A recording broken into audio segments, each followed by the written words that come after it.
నేను ప్రతి ఒక్కరికి చెప్తున్నాను, ఆలోచించండి. ఇంతకుముందు చెప్పాను, చాలా సార్లు చెప్పాను. చాలా ఒకటే కంటెంట్‌ని మార్చి చాలా రకాలుగా చెప్పాను. ఎందుకంటే మన వాళ్ళకి ఒకసారి చెప్తే బుర్రలోకెక్కదు. అందు గురించి మళ్ళీ రిపీటెడ్‌గా కంటెంట్‌ని మార్చి చెప్పాల్సొస్తుంది.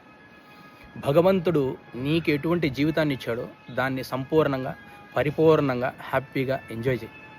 కష్టపడి సంపాదించు, దాన ధర్మాలు చేయి, క్షేత్ర దర్శనాలు చేయి, నీ భార్య పిల్లలకి, నీ తల్లిదండ్రులకి ఖర్చు పెట్టు, నీ నీడ్స్ ఫుల్ఫిల్ చేసుకో.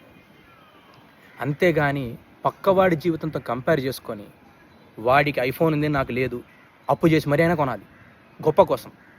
వాడు విల్లా కొన్నాడు నాకు లేదు, అప్పులు ఈఎంఐలు పెట్టి లక్షలు ఈఎంఐలు తీసుకొని, లోన్లు తీసుకొని అయినా కొనుక్కోవాలి. మన ఫైనాన్షియల్ పరిస్థితి ఏంటని కూడా ఆలోచించేది లేదు. కంపారిజన్. వాడికి లగ్జరీ కార్ ఉంది, నేను కొనుక్కోవాలి, లోన్లు పెట్టాను. లోన్లు చాలా ఈజీగా వచ్చేస్తున్నాయి వాళ్ళ రేపు. వాడి పిల్లవాడిని ఇంటర్నేషనల్ స్కూల్స్లో వేశాడు, నేను వెయ్యాలి. ఇలాంటి వరస్ట్ కంపారిజన్స్ వల్ల చాలామంది, నేను చాలా కుటుంబాల్లో చూస్తున్నాను, వాడి హ్యాపీనెస్ కోసం బ్రతకడం మానేసి పక్కోడితో కంపేర్ చేసుకొని హ్యాపీనెస్ కోసం బతుకుతున్నారు. పక్కోడితో కంపేర్ చేసుకొని బతుకుతున్నారు తప్ప వాడి హ్యాపీనెస్ కోసం బ్రతకడం ఎప్పుడో మరి మానేశాడు. పక్కోడికి అది ఉంది నాకు లేదు, నేను కొనుక్కోవాలి. పక్కోడు 2 విల్లాల్లోనా నాకు లేదు, 2 అపార్ట్మెంట్లోనా నాకు లేదు, వాడి భూమిలోనా నాకు లేవు, వాడి పిల్లల్ని ఇంటర్నేషనల్ స్కూల్స్లో చదివిస్తున్నా, నేను అక్కడ చదివించాలి. ఏంటయ్యా కంపారిజన్ చేసుకొని నీలాగా నువ్వు బ్రతకడం మర్చిపోతున్నావు. నీలాగా నువ్వు బ్రతుకు. భగవంతుడు నీకు ఏమి ఇచ్చాడో దాన్ని పరిపూర్ణంగా ఆస్వాదించు.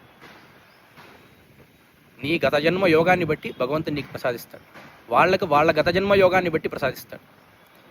తిండి లేని వాళ్ళు ఎంతోమంది ఉన్నారు తెలుసా? చదువుకునే టాలెంట్ ఉండి కూడా స్తోమత లేని వాళ్ళు ఎంతోమంది ఉన్నారు. వాళ్ళతో కంపేర్ చేసుకో. భగవంతుడు నాకు ఎంత యోగాన్ని ఇచ్చారని మురిసిపో, తెలుస్తుంది. పూట గడవని వాళ్ళు ఎంతోమంది ఉన్నారు. వాళ్ళతో కంపేర్ చేసుకో. భగవంతుడు నాకు ఎంత యోగాన్ని ఇచ్చాడని హ్యాపీగా ఫీల్ అవ్వు. అవయవాలు లేని వాళ్ళు, అనారోగ్యాలతో బాధపడుతున్న వాళ్ళు, ఆర్థికంగా కుంగిపోయిన వాళ్ళు, రకరకాల మంది వాళ్ళందరితో కంపేర్ చేసుకో. భగవంతుడు నీకు ఏం యోగాన్ని ఇచ్చాడో తెలుస్తుంది. అంతేకాని 24 గంటలు పక్కోడితో పోల్చుకొని జీవితాన్ని నాశనం చేసుకోకు. ఎప్పుడు కూడా ఎవరితో అయినా కంపారిజన్ అనేది పనికిరాదు.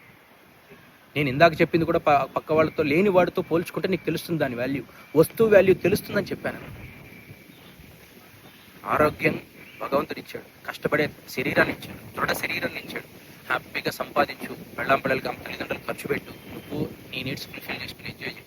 అంతేగాని పక్కవాడితో పోల్చుకొని ఒకేసారి 10 మెట్లు ఎక్కాలని చెప్పి ఎగిరి కింద పడి దెబ్బలు తిని ఫైనాన్షియల్గా ఊబిలోకి కూరుకుపోవు.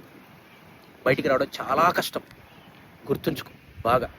ఎందుకంటే ఇది అందరూ చెప్పరు, ఎవరు పడితే వాళ్ళు చెప్పరు ఇట్లాంటి మాటలు.